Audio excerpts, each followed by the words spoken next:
देखिए, Israel Iran जंग से जुड़ी कुछ बड़ी अपडेट आसान शब्दों में समझ लेते हैं। पिछले 24 घंटे में भारत के प्रधानमंत्री नरेंद्र मोदी ने कई देशों के नेताओं से बात की। फ्रांस के राष्ट्रपति से उन्होंने कहा कि मिडिल ईस्ट में तनाव कम होना बहुत जरूरी है। ओमान के सुल्तान से बातचीत में हॉर्मज रूट को खुला रखने पर जोर दिया गया। साथ ही दोनों देशों ने बातचीत और शांति से मामला सुलझाने पर सहमति जताई। कतर के अमीर से भी बात हुई, जहां सुरक्षा और हमलों पर चिंता जताई गई और ईद की शुभकामनाएं दी गईं।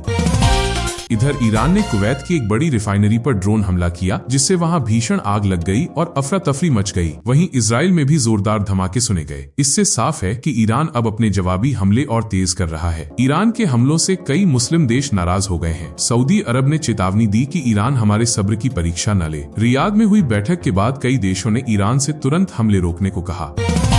एक और बड़ी खबर यह है कि ईरान के हमले में अमेरिका का F-35 फाइटर जेट भी नुकसानग्रस्त हुआ और उसे इमरजेंसी लैंडिंग करानी पड़ी। हालांकि पायलट सुरक्षित है। इससे साफ दिख रहा है कि ईरान अब अमेरिका को सीधी चुनौती दे रहा है। वॉशिंगटन में भी ईरानी ड्रोन देखे गए, यहाँ तक कि अमेरिकी नेताओं के घर के पास संदिग्ध ड्रोन मंडराने लगे, जिसके बाद अमेरिका में सुरक्षा को लेकर हड़कंप मच गया और इमरजेंसी मीटिंग बुलाई गई। इस बीच खबर आई कि ईरान ने कतर के बड़े गैस प्लांट पर भी हमला किया, जिससे हालात और गंभीर हो गए। एक्सपर्ट्स का मानना है कि अगर ये टकराव बढ़ा तो मामला परमाणु युद्ध तक पहुंच सकता है। ईरान ने अपने देश में विरोध करने वाले कुछ लोगों, यहां तक कि एक नेशनल खिलाड़ी को भी फांसी की सजा देने का फैसला लिया, जिस पर दुनिया भर में चिंता जताई जा रही है। वहीं अमेरिका ने युद्ध के चलते अपने रक्षा बजट में भारी बढ़ोतरी की मांग की है। दूसरी तरफ इजरायली हमले में ईरान के एक बड़े अधिकारी की मौत भी हुई है। एक्सपर्ट्स का कहना है कि ईरान कमजोर जरूर हुआ है, लेकिन फिर भी वो हार मानने को तैयार नहीं है और जंग को लंबा खींच रहा है।